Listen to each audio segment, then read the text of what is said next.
প্রায় 2 দশকের দীর্ঘ অপেক্ষার অবসান ঘটিয়ে অবশেষে প্রাণের স্পন্দনে ফিরছে জগন্নাথ বিশ্ববিদ্যালয় কেন্দ্রীয় ছাত্র সংসদ জকসু। বহু বছর ধরে স্থবির হয়ে থাকা এই ছাত্র সংসদ নির্বাচনের আনুষ্ঠানিক ঘোষণা আসায় সাধারণ শিক্ষার্থীদের মাঝে বইছে উৎসবের আমেজ। বিশ্ববিদ্যালয় প্রতিষ্ঠার দীর্ঘ সময় পর নানা চড়াই উতরাই পেরিয়ে ব্যালটের মাধ্যমে নিজেদের প্রতিনিধি নির্বাচনের সুযোগ পাচ্ছেন জবির হাজারো শিক্ষার্থী।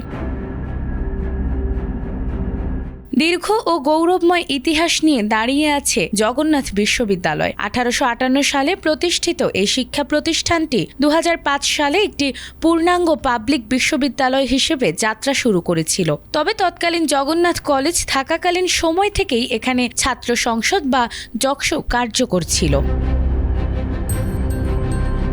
2005 সালে কলেজ থেকে বিশ্ববিদ্যালয়ে রূপান্তরিত হওয়ার পর জকসু নির্বাচনের দাবি ছিল দীর্ঘদিনের। মূলত ছাত্র সংগঠনের অভ্যন্তরীণ কোন্দল, রাজনৈতিক সদিচ্ছার অভাব এবং আইনি জটিলতার দোহাই দিয়ে দীর্ঘ 20 বছর নির্বাচন স্থবির হয়ে পড়েছিল।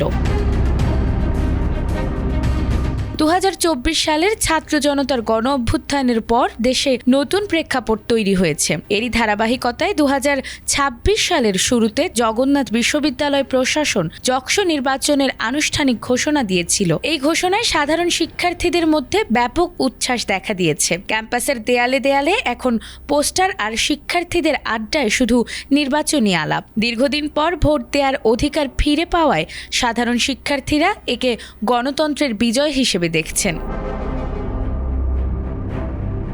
সব বাধা পেরিয়ে 2026 সালে জকসু নির্বাচন অনুষ্ঠিত হতে যাওয়া জগন্নাথ বিশ্ববিদ্যালয়ের ইতিহাসে একটি মাইলফলক হয়ে থাকবে। এখন সাধারণ শিক্ষার্থীদের প্রত্যাশা একটি অবাধ ও সুষ্ঠু নির্বাচনের মাধ্যমে তাদের যোগ্য প্রতিনিধিরা নির্বাচিত হবেন, যারা বিশ্ববিদ্যালয়ের মান উন্নয়নে অগ্রণী ভূমিকা পালন করবেন।